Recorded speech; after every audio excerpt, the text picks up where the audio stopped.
When we multiply the square roots, we can just go ahead and multiply the numbers inside the square root, and that will give us the correct answer. And just in case you wonder what that works, so for example, for our first problem, we know square root 9 is 3 and square root of 4 is 2. 3 times 2, we know the final answer is 6.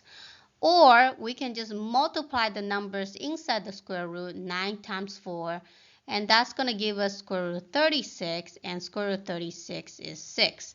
So as you can see, we get the same answer.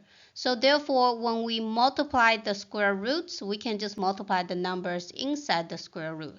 So for our next problem, we can say that square root of 56 times square root of 24, and just use your calculator. 56 times 24 is 1,344. And now I can just simplify this non-perfect square roots by reducing it using the perfect square roots that we know. So for example, the first perfect square root that can go into 1,344 is 4.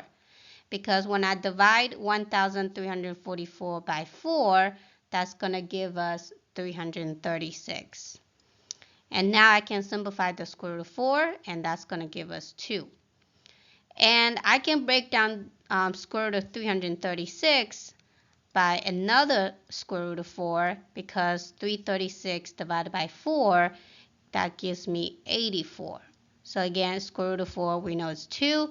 And I can break down 84 even more by another 4, because 84 divided by 4 is 21.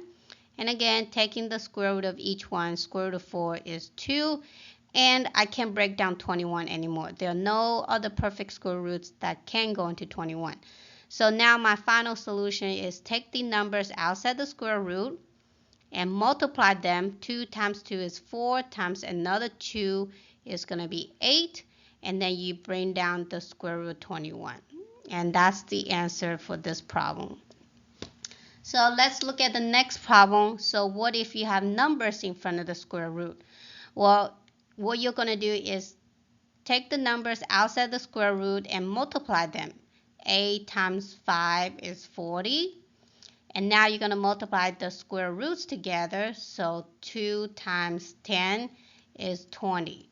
So now again, I can break down the square root of 20 by using perfect square roots. So we know that 4 times 5 is 20. And now I can break down the square root of 4, which is 2.